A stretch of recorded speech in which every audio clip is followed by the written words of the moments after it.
15 ലക്ഷത്തിന്റെ നിരോധിത പുകയില ഉൽപ്പന്നങ്ങൾ പിടികൂടിയ കാർ ഉടമയ്ക്ക് വിട്ടുകൊടുക്കുന്നതിന് കൈക്കൂലി വാങ്ങിയതായി കണ്ടെത്തിയ സിവിൽ പോലീസ് ഓഫീസർക്ക് സസ്പെൻഷൻ. കരിയിലക്കുളങ്ങര സ്റ്റേഷനിലെ സിവിൽ പോലീസ് ഓഫീസർ ശ്യാംകുമാറിനെ ജില്ലാ പോലീസ് മേധാവിയാണ് സസ്പെൻഡ് ചെയ്തത്. എന്നാൽ റിപ്പോർട്ടിന്റെ അടിസ്ഥാനത്തിൽ 2 പോലീസുകാരെ സസ്പെൻഡ് ചെയ്തെങ്കിലും അടിയന്തര വേഗതയിൽ ഡിവൈഎസ്പി നടത്തിയ അന്വേഷണത്തിൽ കുറ്റക്കാരനല്ലെന്ന് കണ്ടെത്തിയ ഒരാളുടെ സസ്പെൻഷൻ റദ്ദാക്കിയതായും സൂചനയുണ്ട്.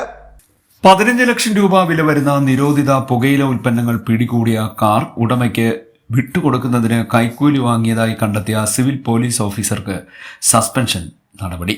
കരിയിലക്കുളങ്ങര പോലീസ് സ്റ്റേഷനിലെ സിവിൽ പോലീസ് ഓഫീസർ ശ്യാംകുമാറിനെയാണ് ജില്ലാ പോലീസ് മേധാവി സസ്പെൻഡ് ചെയ്തത്.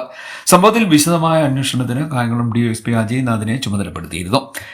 Kariyilakulangara station house officer Suneesh നടത്തിയ പ്രാഥമിക അന്വേഷണത്തിന്റെ റിപ്പോർട്ടിന്റെ അടിസ്ഥാനത്തിലാണ് നടപടിയുണ്ടായത്. കഴിഞ്ഞ ഏപ്രിൽ 23-ന് 43 ചാക്ക പുകയില ഉൽപ്പന്നങ്ങളുമായി മാന്നാർ കുരട്ടിശ്ശേരി സ്വദേശി ഷിഹാസ് ആണ് അറസ്റ്റിലായത്.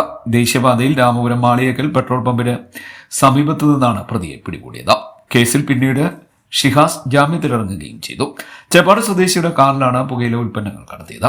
എന്നാൽ റിപ്പോർട്ടിന്റെ അടിസ്ഥാനത്തിൽ 2 പോലീസുകാരെ സസ്പെൻഡ് ചെയ്തെങ്കിലും അടിയന്തര വേഗതയിൽ കായംകുളം ഡിവൈഎസ്പി നടത്തിയ അന്വേഷണത്തിൽ കുറ്റക്കാരനല്ലെന്ന് കണ്ടെത്തിയ ഒരാളുടെ സസ്പെൻഷൻ റദ്ദാക്കിയതായും അറിയുന്നു.